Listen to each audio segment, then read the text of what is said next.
बहनों और भाइयों, मैं आप सबका इस प्रोग्राम में स्वागत करता हूं। खुदा का बहुत बहुत शुक्रगुजार हूं मैं। खुदा ने आज फिर ये मौका दिया कि मैं खुदा के वचन के साथ आपके सामने मौजूद हूं। जैसा कि आप जानते हैं कि मैं मॉरिस सैमुअल मिनिस्ट्री की तरफ से हर बुधवार को और हर शनिवार को अमेरिकन सेंट्रल टाइम के मुताबिक सुबह 9 बजे और इंडियन स्टैंडर्ड टाइम के मुताबिक शाम को लगभग 7:30 बजे मैं आपको इस मंच पे उपस्थित होता हूं मैं, जिसका नाम है वचन वाचा विश्वास। और ये मेरा विश्वास है कि जब जब भी आप इस प्रोग्राम को सुनते हैं या देखते हैं, आपको आशीष मिलती है। और मेरी दुआ है कि इसी तरह से आप खुदा के वचन में बढ़ते चले जाएं और उसकी आज्ञाओं को मानते रहें, और जो कुछ खुदा हमसे चाहता है हम उसको करने में ईमानदारी के साथ लगे रहें। अगर आप मेरे से संपर्क करना चाहते हैं या आप कोई सुझाव देना चाहते हैं तो आप मेरा व्हाट्सएप नंबर नोट कर लीजिए। मेरा नंबर है 214-763-6061। नंबर एक दफ़ा फिर 214-763-6061। तो इससे पहले कि हम खुदा के वचन में जाएं, आइए हम खुदा से आशीष मांगें कि हमें इस तेरे वचन को समझने की आशीष दे और हम उसको समझें, अपने जीवनों में लागू करें, और जो कुछ हमें समझ लगा है हम दूसरों को समझाने में उनकी सहभागिता करें। तो आइए आंखों को बंद करें, खुदा से प्रार्थना करें। हमारे मेहरबान और सच्चे खुदा बाप, तेरा शुक्र है तमाम आशीषों के लिए, बरकतों के लिए। मेहरबान खुदा बाप, खासतौर से आज के इस नए दिन के लिए तूने बख्शा कि मैं तेरी मर्जी के मुताबिक तेरे वचन में से वो शेयर करूं जो तू चाहता है, जो लफ्ज़ तूने मुझे दिए हैं, जो कलाम तूने मुझे दिया है खुदावन, मैं उसको तेरे बंदों तक पहुंचा सकूं। मेरी दुआ है प्रभु, बोलने वाला मैं नहीं बल्कि तेरा आत्मा मुझ में होकर बातचीत करे, और जो कुछ भी इसमें सत्य है, सच है, मैं उसी तरह से तेरे वचन को सुना सकूं। जितने भी बहन भाई बच्चे तेरे वचन को सुने खुदा बाप, उन्हें भी समझ देना ताकि वे तेरे वचन की गहराइयों को जान सके और ये जान जाए कि तू उनसे क्या चाहता है। इस छोटी सी दुआ को सुन और कबूल कर, तेरे प्यारे बेटे यीशु के नाम से मांग लेता हूं, आमीन। एक बार फिर बहनों और भाइयों, मैं आप सबका इस प्रोग्राम में स्वागत करता हूं। तो देरी ना करते हुए खुदा के वचन में चलते हैं। जो आज का टॉपिक है वो है listen to my cry. Dawood खुदा को कह रहा है कि मेरी दुहाई पर ध्यान दे। खुदा बाप मेरी दुहाई पर ध्यान दे।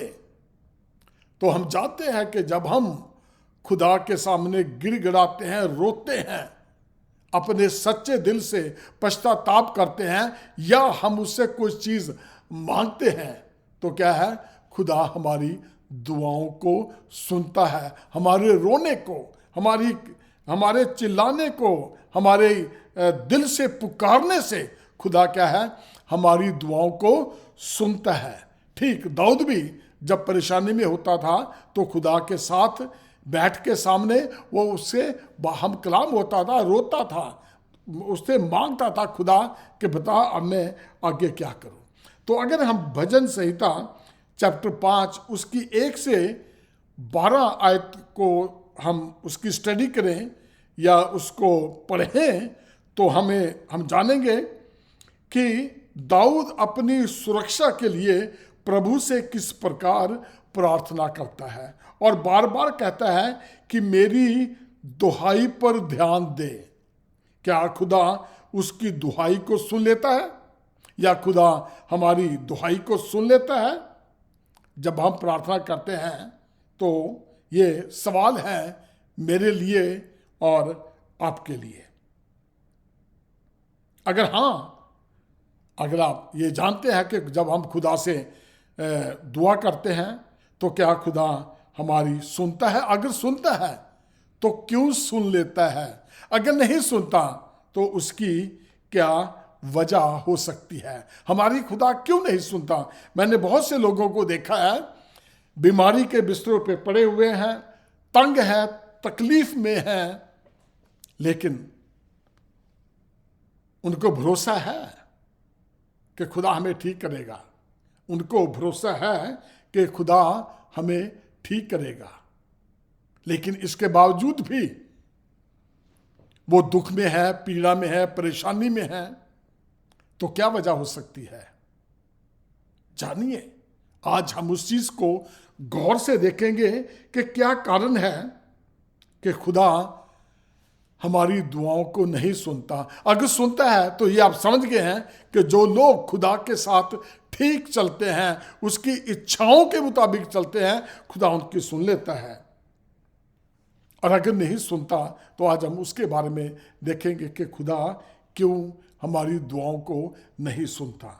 झूठ बोलना, कोई ऐसा काम करना जो खुदा की नज़र में बुरा है और हमें भी पता है कि यह बुरा है, सब कुछ जानने के बावजूद भी अगर हम वो करते रहें तो खुदा हमारी दुआ सुनेगा या नहीं? जवाब है नहीं। जब हम उसकी इच्छाओं को सुनते नहीं है, उसकी इच्छाओं को हम जानते ही नहीं है, उसकी इच्छाओं पे हम चलते ही नहीं है, तो वो हमारी दुआ को क्यों सुनेगा? क्या हमारी दुआ सुनने से उसको, उसके नाम को इज्जत, जलाल और महिमा मिलेगी कि नहीं मिलेगी? क्या हम दुआएं क्यों मांग रहे हैं? अपनी बढ़ोतरी के लिए मांग रहे हैं कि उसके राज्य को बढ़ाने के लिए, उसके नाम को ऊंचा उठाने के लिए हम क्यों दुआ मांग रहे हैं, या कौन सी दुआ मांग रहे हैं? बहनों और भाइयों, अगर दुआ नहीं सुनी जाती तो आप देख लें कि आपकी दुआ क्यों नहीं सुनी जाती। मैंने बहुत साफ तरीके से बताया है कि झूठ बोलना या कोई ऐसा काम करना जो खुदा की नज़र में बुरा है, या जिसे हम गुनाह कहते हैं, और हमें पता लग जाता है कि हमने गुनाह किया है। ऐसा कोई इंसान नहीं है जो बुरे काम करता है, रिश्वत लेता है, नाना प्रकार के ऐसे काम करता है जो दुनिया वालों की नज़र में, खुदा की नज़र में तो वो बुरे हैं ही हैं, जिसे दुनिया वाले भी जानते हैं कि ये इंसान गलत है। अगर हम वो जानते हुए भी करते रहते हैं और फिर हम खुदा से दुआ करते हैं, खुदा हमारी दुआ सुन ले, हमारी दुआ खुदा सुनता ही नहीं है, पता नहीं क्या बात है। हम दुआ भी करते हैं, ऑफरिंग भी देते हैं, इसके बावजूद भी खुदा हमारी दुआ नहीं सुनता। तो आज हम उसी बात पे जिक्र करने जा रहे हैं। अगर हम चाहते हैं कि प्रभु हमारी दुहाई पर ध्यान दें तो हमें क्या है, एक प्रैक्टिस करनी पड़ेगी, या वह एक्सरसाइज करनी पड़ेगी अपने सच्चे मन से कि प्रभु हमारी दुआ सुन ले। तो ये एक प्रैक्टिस है, एक ये प्रैक्टिकल है, आप समझ लीजिए। या इस एक्सरसाइज को जब हम अपने शरीर को तंदुरुस्त रखने के लिए एक्सरसाइज करते हैं, अच्छा खाते हैं, अच्छा पीते हैं, और शरीर अच्छा पौष्टिक, अपने मसलों को मसल जवान रखने के लिए हम पुशअप भी करते हैं या व्यायाम करते हैं, तो हमें क्या, हम अपनी स्पिरिचुअल हेल्थ के लिए हम कुछ करते हैं कि नहीं करते हैं? अगर हम अपनी स्पिरिचुअल हेल्थ के लिए कुछ नहीं करते तो बहनों और भाइयों, कहीं ना कहीं कुछ ना कुछ कमजोरी है। हम जानते हुए भी, हमें मालूम है कि हम खुदा की नज़र में ये काम बुरा कर रहे हैं, और लेकिन इसके बावजूद भी हम क्या है, लगे हुए हैं वो सब काम करने के लिए जिनको खुदा पसंद नहीं करता। तो आज जानते हैं कि हमने किन किन एरिया में, किन किन चीज़ों में हमने उस प्रैक्टिस को करना है, उस व्यायाम को करना है कि हम प्रभु की निगाह में बढ़े और वो हमारी दुआओं को सुन ले। हमने नंबर 1 है, हमने अपनी जो ये स्पिरिचुअल हेल्थ है, हमें उसके ऊपर ध्यान देना है कि हम दुआ करते हैं कि नहीं करते हैं। दुआ हर एक चीज का जो इलाज है वो मैं दुआ को मानता हूं। कोई बीमार है, परेशान है, बीमारी है, कैंसर है, किसी भी चीज की प्रॉब्लम है, आप कहीं ऐसा काम कर रहे हैं, कहीं फंस गए हैं, गलती से फंस गए हैं या किसी ने फंसा लिया है, बच्चे परेशान हैं, बच्चे दुखी हैं, इन सब का इलाज जो है मेरे पास सिर्फ एक ही इलाज है, वो है खुदा के सामने दुआ करनी, अपनी गलतियों को मानना, घुटने टेको अपने बच्चों के लिए, अपने ग्रैंड बच्चों के लिए, और उस लेवल पे आ जाएं कि जो आपकी जो स्पिरिचुअल हेल्थ है वो तंदुरुस्त होना शुरू हो जाए। जब आपकी स्पिरिचुअल लाइफ ठीक होगी तो क्या है, हालात अपने आप बदलने शुरू हो जाते हैं। आप मेरी इस चीज को नोट करना, सबसे पहले हमने अपनी स्पिरिचुअल हेल्थ का ध्यान रखना है। क्या हम दुआ कर रहे हैं? क्या हमारा मन शुद्ध है? हम कहां पे हैं? हम कहां पे स्टैंड करते हैं अपनी स्पिरिचुअलिटी में? देखें, झांके अपने अंदर कि आत्मा में हम कहां पे खड़े हुए हैं। क्या खुदा हमें पसंद करता है इस हालात में कि नहीं? इंसान को खुद ब खुद पता लग जाता है, खासतौर से मसीहों को, कि मैं किस तरह से मेरी स्पिरिचुअल लाइफ चल रही है। नम्रता और दीनता, ये ऐसे लफ्ज हैं, नम्र होना, दीन होना, दूसरों के प्रति दीनता, दयालु होना, दीन हो जाना, अपने आप को भी दीन करना और दूसरों के लिए भी दीन बनना। और क्या है, नम्रता आनी चाहिए हमारे अंदर, हमें नम्र होना चाहिए। तो क्या इसका कि अगर हम देखते हैं नीति वचन, प्रोवर्ब निकाल लीजिए अब, नीति वचन चैप्टर 22 और उसकी 4 आयत में, नम्रता और यहोवा के भय मानने का फल धन, महिमा और जीवन होता है। बहनों और भाइयों, अब आप जान गए हैं, छोटा सा कारण है, बहुत बड़ा कारण नहीं है, ये बहुत छोटा सा है और नामुमकिन नहीं है। हम ये कर सकते हैं। अपने आप को क्या करना है, हमने नम्रता दिखानी है, हमने दीन होना है, अपने लिए ही नहीं बल्कि दूसरों के लिए। और इसका प्रतिफल हमें क्या मिलेगा? जब हम ये सब अपने मन से करते हैं, दिखाने के लिए नहीं, अपने मन से करते हैं, तो क्या है, नम्रता और यहोवा के भय मानने का फल धन, महिमा और जीवन होता है। फिर क्या है, हमारे पास क्या है, धन भी होएगा, जीवन, और वो कसरत का जीवन होएगा। यीशु मसीह ने क्या कहा था कि मैं आया हूं ताकि तुम्हें जीवन दूं और जीवन कसरत का जीवन दूं, सॉलिड। और क्या है, महिमा, तुम्हारी जय जयकार होगी, लोग जानेंगे कि यह फलां आदमी का बड़ा नाम है। क्योंकि जब इंसान कुछ ऐसा करता है, बजाय इसके कि वो अपने मुंह से कहे, लोग उसकी तारीफ करते हैं, आपकी महिमा बढ़ेगी, लोग कहेंगे ओ फलां आदमी, फलां औरत यह बहुत अच्छी या अच्छे है, बहुत डाउन टू अर्थ, यानी कि बहुत ही नम्र हैं, बहुत ही हलीम लोग हैं, बहुत ही बड़े दीन लोग हैं, और अपनी दीनता को वो दूसरों पर भी निशावर करते हैं, उनको भी अपने दुख में, सुख में वो लोग शामिल करते हैं। नम्रता बहुत अच्छी बात है। गिनती 12, अगर गिनती चैप्टर 12 उसकी 3 आयत हम जानते हैं, अगर आप पढ़ेंगे पता लगेगा कि मूसा पृथ्वी भर के रहने वाले सब मनुष्यों से बहुत अधिक नम्र स्वभाव का था। मूसा आज तक दुनिया में जितने भी लोग हुए हैं उन सब में बाइबल बताती है ये कि मूसा क्या है, सबसे ज़्यादा दीन था, नम्रता उसमें बहुत ज़्यादा थी। यहाँ तक कि मूसा खुदा से बातचीत करता था, खुदा से आमने सामने बातचीत करता था। मूसा ने भी एक ऐसी गलती कर दी थी जिसे क्या है, खुदा ने उसको कह दिया था कि तू क्या है, वादे की भूमि में तू नहीं जा सकता। उसके बावजूद भी उसको गुस्सा नहीं आया, उसने कोई कंप्लेन नहीं की। खुदा, मैं इतने सालों से तेरी जनता को, तेरी लोगों को, मैं 40 साल से जंगलों में लिए भटक रहा हूं, क्या तू मुझे अभी भी तूने इस काबिल नहीं समझा कि तू मुझे वादे की भूमि में ले जा? उसे बिल्कुल गुस्सा नहीं आया।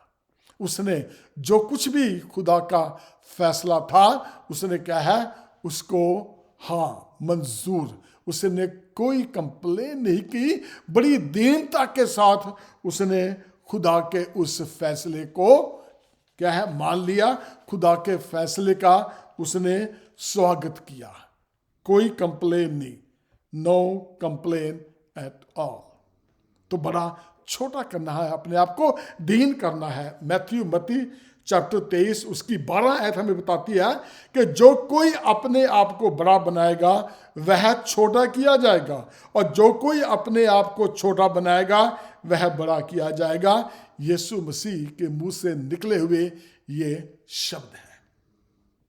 अपने आप को दीन करना, नम्र बनाना, अपने आप को छोटा बनाना, ये इस चीज का प्रतीक है कि आप खुदा के साथ चल रहे हैं। आप स्पिरिचुअल लाइफ में कहां पे खड़े हुए हैं। जो मर्जी हम डींगे मार लें, जो कुछ मर्जी कर लें, जब तक दूसरे लोग कुछ आपके बारे में नहीं बताते कि आप कैसे हैं, तो क्या है, आप नहीं जान सकते कि आप कैसे हैं। क्योंकि इंसान में जो फल है, जब वो दिखाई देते हैं तो लोग अपने आप बोलते हैं कि ये इंसान कैसा है। जो स्पिरिचुअल लाइफ आपकी है, जो आदतें आपकी हैं, वो आपके शरीर से दिखाई देनी चाहिए। आपके शरीर से वो फल नजर आने चाहिए कि आप कैसे फल दे रहे हैं। आप अगर अच्छे लोग हैं तो आपसे क्या है, अच्छे फल ही निकलेंगे। अगर बुरे हैं तो क्या है, बुराई ही निकलेगी। तो बहनों और भाइयों, अभी मैंने बताया कि दीन और नम्र बनना खुदा को बहुत भाता है। और ये है कि इस तरह से जब हम दीन होके अपनी दुआ को, आत्मा में होकर जब हम दुआ करते हैं तो खुदा हमारी दुआ को सुन लेता है। आगे है विश्वास योग्यता। अब विश्वास, यकीन, भरोसा एक ऐसी चीज है कि हम हर किसी पे नहीं कर सकते। अगर हम किसी पे भरोसा नहीं कर सकते तो क्या खुदा हम पे भरोसा कर लेगा? हम खुदा पे तो विश्वास करते हैं, क्या खुदा आप पे और मेरे पे विश्वास कर सकता है कि नहीं कर सकता है? हमें विश्वास योग्य बनना है।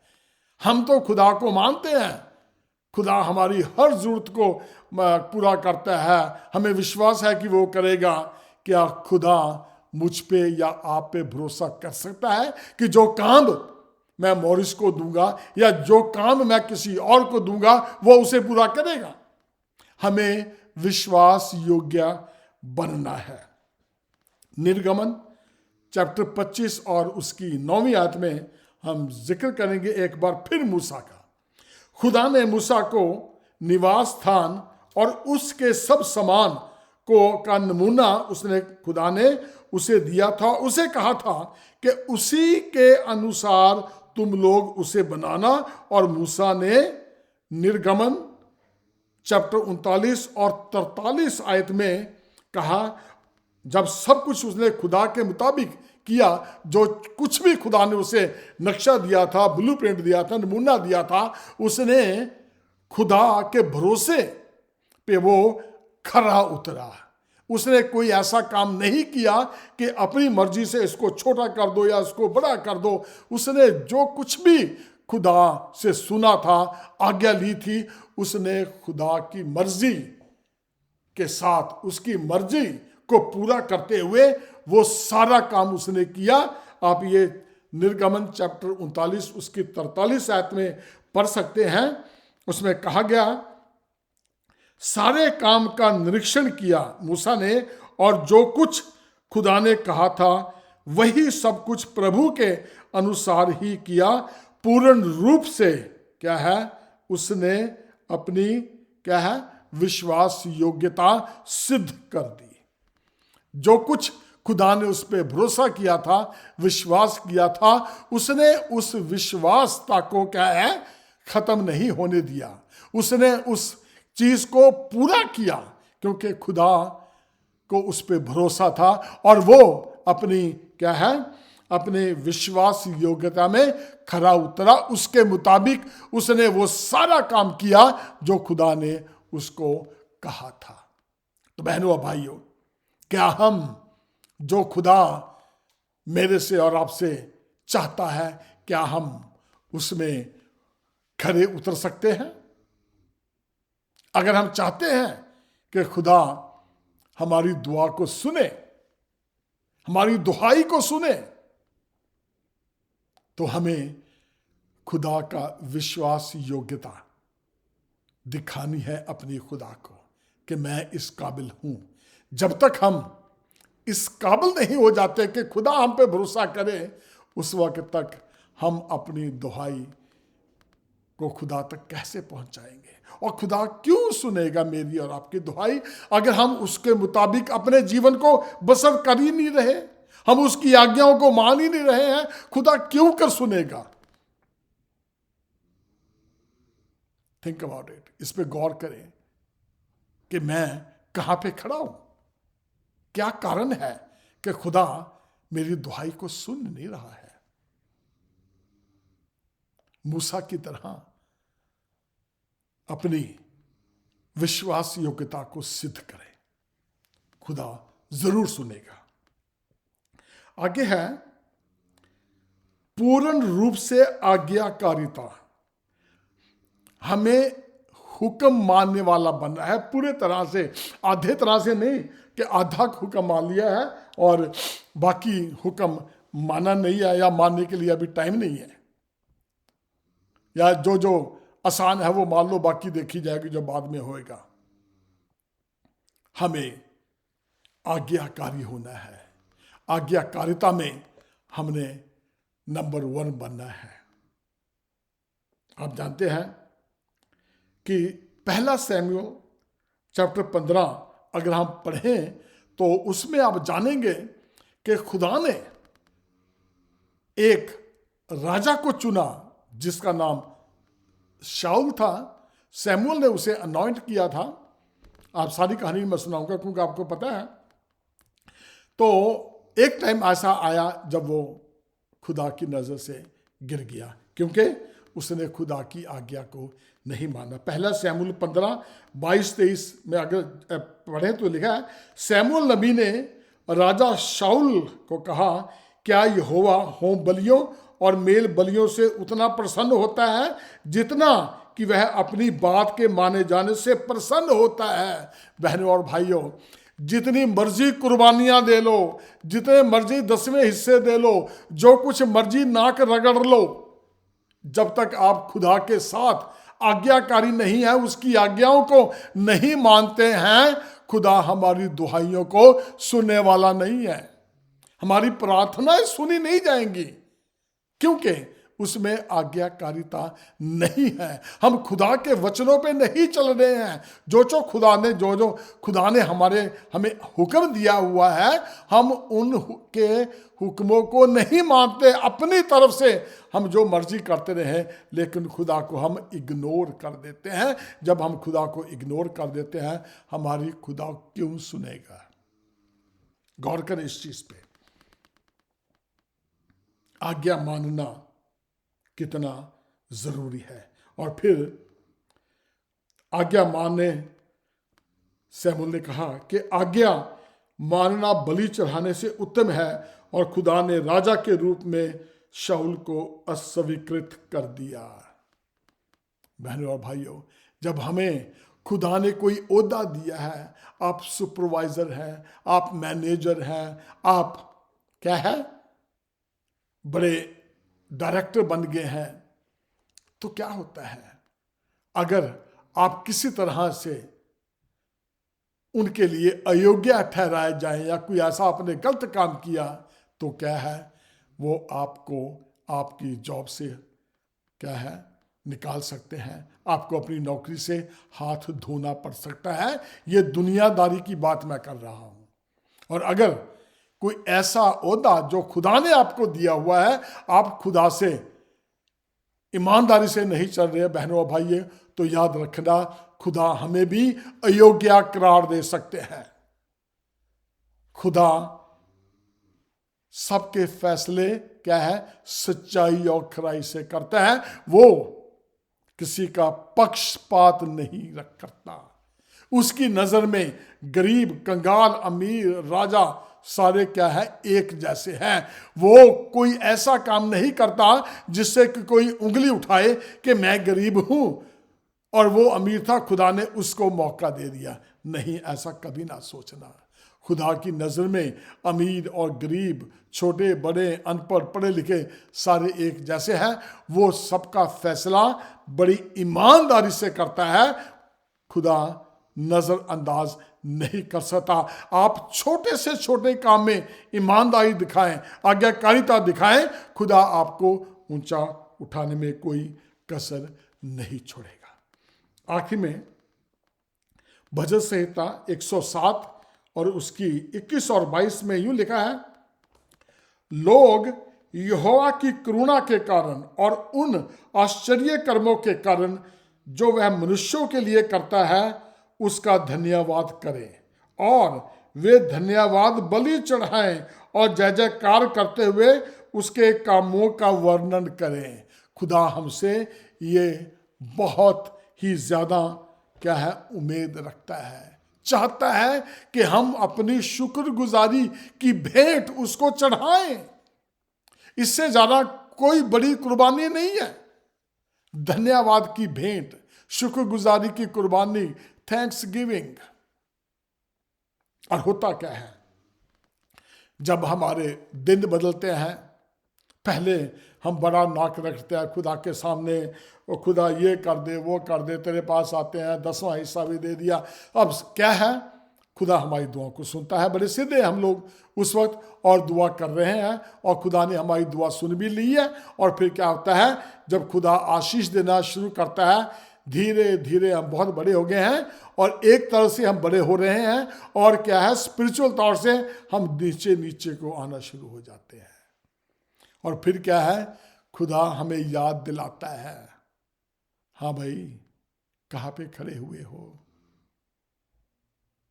स्पिरिचुअलिटी में आप कहाँ स्टैंड कर रहे हो, आत्मा में आप कहाँ पे हो, शुक्रगुजारी खुदा की करते हो कि नहीं करते हो। इतनी आशीषें खुदा ने दी हैं, अच्छे घर बार, माँ बाप, बहन भाई, बच्चे, नाती पोते, रिश्तेदार, यार दोस्त, अच्छे काम, अच्छे बिजनेस। कहीं इन सब बातों के साथ आप खुदा को तो भूल नहीं गए। ठीक उसी तरह से जिस तरह से साउल को खुदा ने राजा बनाया और राजा बनने के बाद वो सोचने लग गया कि अब मेरे से बड़ा कोई नहीं है, मैं जो चाहूं कर सकता हूं। क्या हम उस जगह पे तो नहीं खड़े हैं कि खुदा को भूल गए हैं? बहनों और भाइयों, जांचें, परखें अपने आप को कि हम कहां पे स्टैंड कर रहे हैं। हमें कोई ऐसी बात तो नहीं है जिससे खुदा हमसे नाराज है, या हमारी दुआओं का जवाब नहीं सुनता आता, या हमारी दुहाई खुदा तक नहीं पहुंचती। देखें, सोचें कि हम कहां पे खड़े हुए हैं।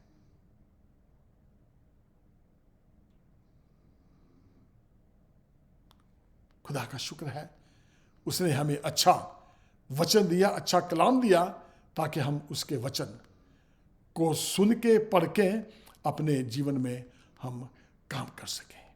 आइए हम दुआ करें। हमारे सच्चे और जिंदा खुदा बाप, तेरा शुक्र है प्रभु कि तूने हमें संभाल के बचा के रखा, हमारी हर जरूरत को पूरा किया। मेरी दुआ है प्रभु, आज तक अगर कोई सुनने वालों में ऐसा है जिसने तुझ पे भरोसा नहीं रखा, खुदा तू उसको ऐसी हिम्मत दे कि वो जान जाए कि यीशु मसीह ही खुदा है और अपने आप को तुझे अर्पण कर दे। सबको बड़ी आशीष देना। यीशु मसीह के नाम से मांगता हूं, सुनो, कबूल कर। आमीन।